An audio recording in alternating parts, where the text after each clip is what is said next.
football today. Brought to you by Ford and your Ford dealer, who bring you the better idea cars for 1971. And by Original Pabst Blue Beer, brewed by the first of the great Milwaukee brewers.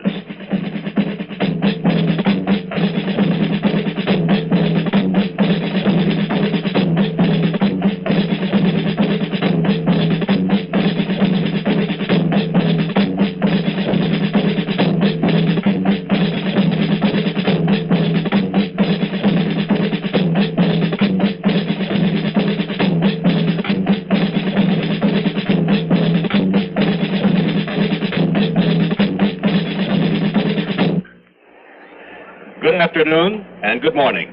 I'm Ray Scott. With me at Metropolitan Stadium in Bloomington, Minnesota is Pat Summerall and Andy Musser. Much has been said about our teams today, the Vikings and the 49ers, but when all is said and done, one thing stands out. Something's got to give. Best defense, the Vikings. Best offense, the 49ers. The weather, you ask? It's 8 above zero. The high today will be 15. And the wind, they tell us, will get to about 8 miles an hour. Now, that's the weather story. For other pertinent information, to the field and Pat Summerall. And as you said, Ray, with temperatures like this, both teams have done a miraculous job. The ground crew here deserves an awful lot of credit, too, because the field is in excellent shape. At an expense of some $25,000, it's been covered since the Vikings' last home game against the Chicago Bears, covered by a tarpaulin, and at intermittent periods, hot air has been blown underneath. So it's in pretty good shape right now. Right now, all of the players that you can see behind me warming up are wearing football shoes, normal cleated shoes. Of course, there is always the possibility that the field might freeze, and by halftime, of course, there might be some changes. Both teams are properly equipped. So that's pretty much the story from here. Right now, the field is in excellent condition. Back to you, Ray. Okay, Pat. Well, the Vikings won their playoff berth early, but for the 49ers, it's been a season-long struggle. And the Vikings are no strangers to postseason play. There is no most valuable Viking. There are only 40 most valuable Vikings. 40 or 60, put it that way. I just can't accept this. Thank you. Last year, Minnesota Viking quarterback Joe Kapp was the talk of the football world.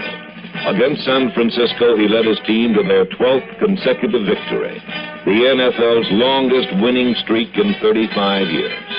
Joe Kapp is no longer playing Santa Claus for the Vikings. This year, Gary Quazzo took over, and the Vikings again won 12 of their 14 games, and their third consecutive Central Division championship. But the talk of the football world this year has been another quarterback, John Brodie, the man who led the San Francisco 49ers to the greatest year in their 25-year history. 395! John Brodie led all of pro football in passing statistics, and for the first time in his 14 seasons, he was considered the league's top quarterback. X reverse fullback, screen right, on one, ready, break. Here he comes. Set! 323! 323! Split! What's the play, side? 57 wing delay, fullback, round one, ready, break. 395!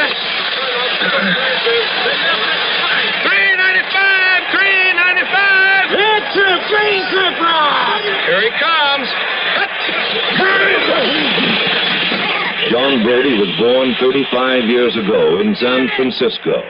He has been a great athlete for many years, but he has never been fully appreciated until this, his 35th year. I think you have to start with a good defense, and if you look at the records, I don't think you'll see a winning team in this league without a good defense. You'll see the offense is a good deal in terms of the amount of points scored, but none of the championship teams have won without a great defense. Coach Bud Grant's words are backed up by the league's #1 defense, the infamous Minnesota Purple Gang. In the season's opening game, the gang partially avenged their Super Bowl loss to the Kansas City Chiefs as they hounded superhero Len Dawson and came away with a convincing victory over the world champions.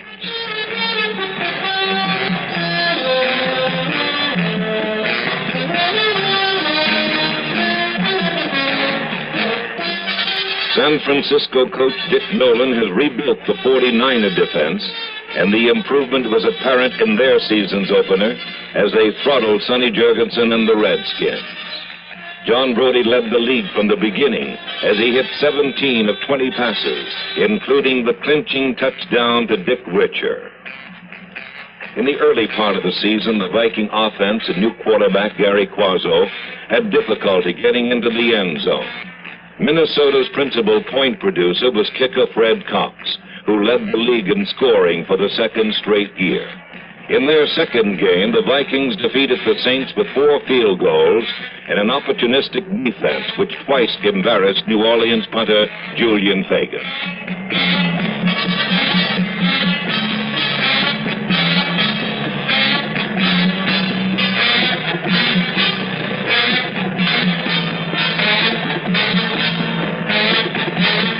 San Francisco's second game was against the Cleveland Browns and a then healthy number 44, Leroy Kelly. Cleveland quarterback Bill Nelson was blasted and was never the same after this game. Strong safety Mel Phillips turned Nelson's errant throw into a 49er touchdown. But the big story was again John Brodie, who hit on 3 more touchdown passes, 2 of them to number 24, Jim Thomas, as the 49ers sneaked past Cleveland 34-31. In the Central Division, things remained more basic. In their third game, Carl Eller and the Minnesota Maulers turned their full fury on Green Bay's Bart Starr. The Viking offense could produce only 1 touchdown on a spectacular catch by Gene Washington.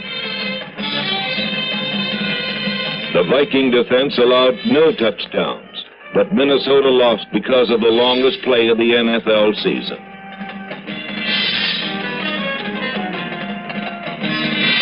Dave Hampton's 101-yard kickoff return beat Minnesota 13-10.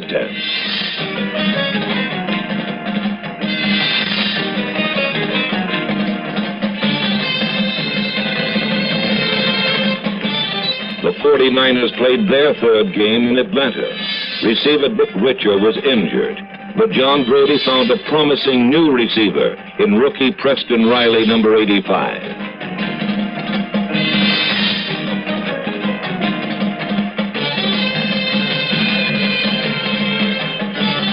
Brodie managed another touchdown pass on a diving catch by tight end Bob Windsor. But the game's biggest play came on a Doug Cunningham sweep to the left. Falcon Tom McCauley scooped up Cunningham's fumble and rolled 42 yards. John Brodie's tackle only momentarily saved a go-ahead touchdown.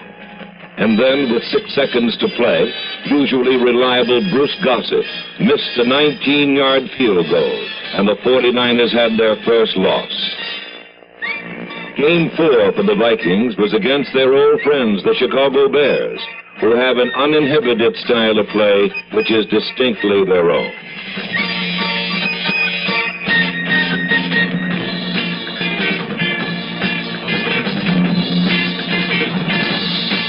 The Viking offense finally got rolling on the dazzling footwork of number 26, Clint Jones.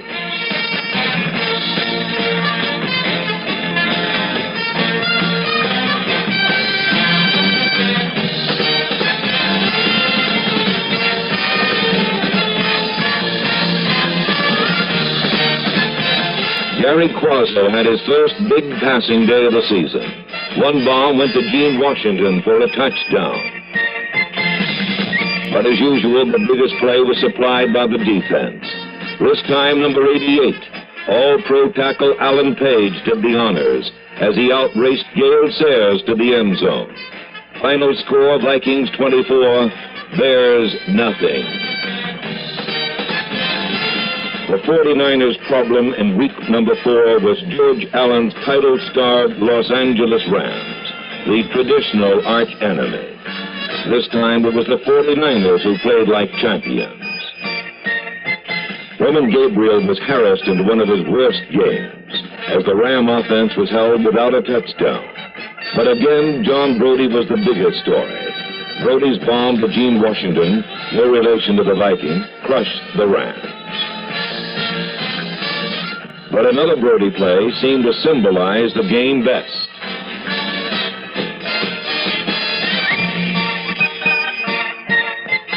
Final score, 49ers 20, Rams 6, and suddenly both were in first place. Passes to budding superstar Gene Washington, and mounted his own lifetime passing yardage past the 25,000 mark. But in the final minute, two former 49ers, Bill Kilmer and Dave Parks, combined to tie the final score at 20-20.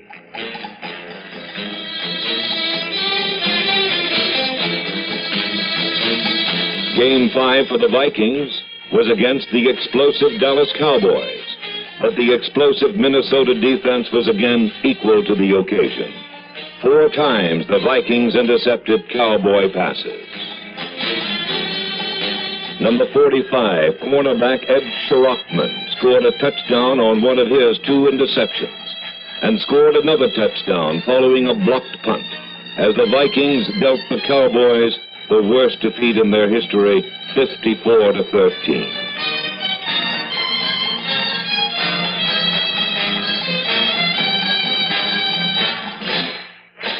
In Game 6 at San Francisco, John Brody had to bring the 49ers from behind against the Denver Broncos. A pass to number 17, John Eisenbarger, brought them within 1 point.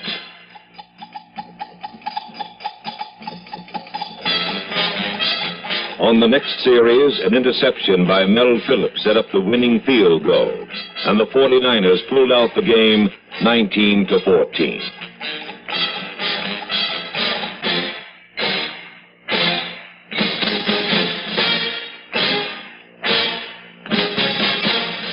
Game 6 for the Vikings was a Monday night clash of 2 giants in a quagmire. The Rams against the Vikings. The Purple Gang smothered Roman Gabriel in the groove. The game's only touchdown was a Gary Quazzo pass to old reliable Bill Brown, as the Vikings outslugged the Rams 13-3. There was better weather in San Francisco for Game 7, but Bart Starr didn't have much chance to enjoy it. Rookie defensive star Bruce Taylor, number 44, set the tone of the game as he returned one of the 3 49er interceptions to set up the game's first score.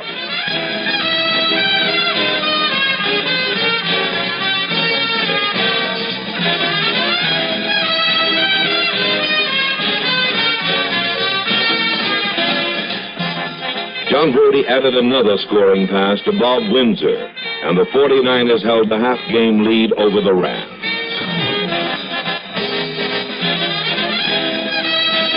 The Detroit Lions were Minnesota's 7th opponent, and again the Viking defense took control of the situation.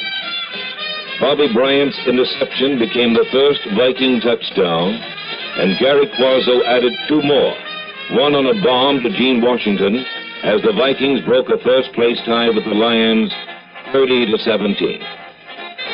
Week number 8 found the 49ers facing Dick Butkus and the Bears. John Brody threw 3 more touchdown passes, 2 to Gene Washington, as Brody became only the 4th player ever to complete 2,000 passes. 49ers 37, Bears 16. Sonny Jurgensen and the Redskins were the Vikings' 8th opponent, and the Viking defense treated Sonny like all the others. The Viking specialty, a blocked punt, set up another score as Minnesota rolled on 19-10. Week 9 meant a 49er trip to the Astrodome, where Houston fans found out why their club once offered John Brody $1 million. 3 Brody touchdown passes led the 49ers to their 4th straight victory, their longest winning streak in 5 years. Joe Schmidt's Lions were ready for their 9th week rematch at Minnesota. They led 20-10 in the 4th quarter, but the never-say-die Vikings never stopped hitting.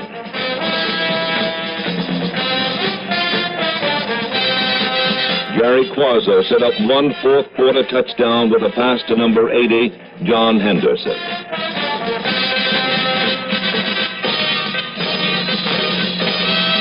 The biggest play of the Viking season came on third down from the Minnesota 45, when Gary Quazzo found substitute tight end Jim Lindsay for 49 yards.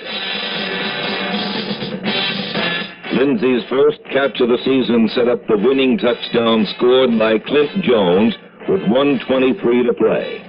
And the Vikings had a virtually unbeatable three-game lead over Detroit. The Vikings, as they greeted their 10th opponents, Star and the Packers. It was a day to stay close to the frozen earth with the darting runs of Dave Osborne, number 41.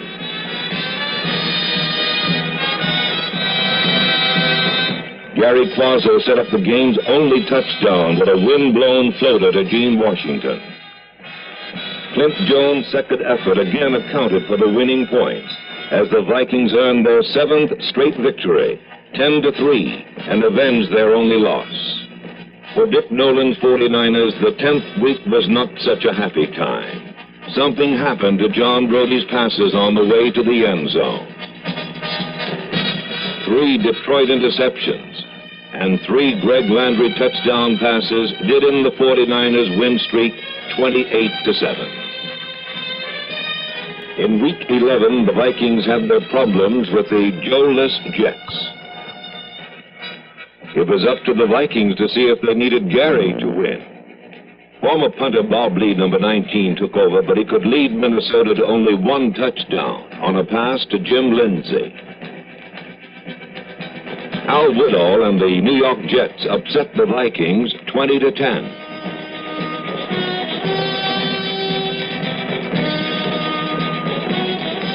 Week 11 was also the Rams' chance to avenge their loss to the 49ers.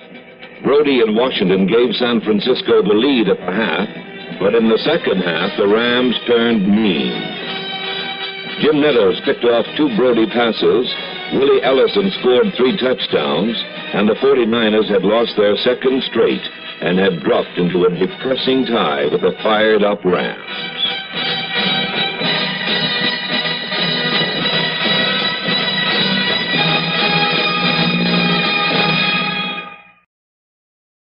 Week 12 was a joyful one in Minnesota's winter wonderland.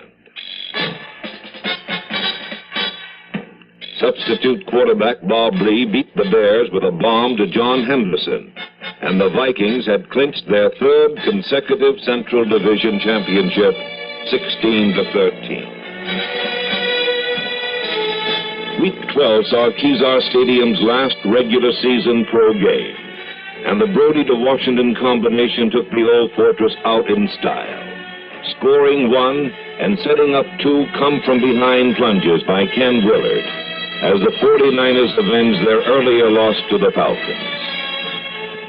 Week 13 found the Vikings right at home, in the snow with number 11, Joe Kapp of the Boston Patriots.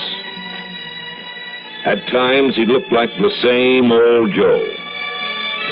Ed Shirachman intercepted twice, and Bob Lee passed for 2 touchdowns, one a 50-yarder to John Henderson. Young Bob did a pretty fair imitation of old Joe as the Vikings romped past Boston 35-14. The 49ers were in New Orleans for Week 13, and it was Gene Washington's day all the way. Washington scored 3 more of his 12 touchdowns and almost single-handedly avenged the earlier tie with the Saints.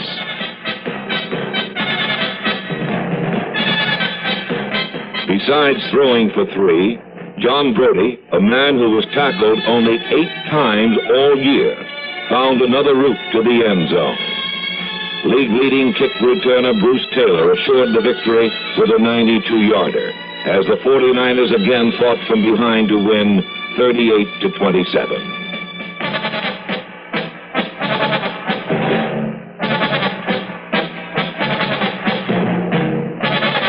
Like last year, the Vikings closed the regular season in the Atlanta Mud Bowl. Gary Quazzo returned and hit 13 of 20 passes, including a touchdown to tight end John Beasley. Bob Lee passed to Dave Osborne for another touchdown.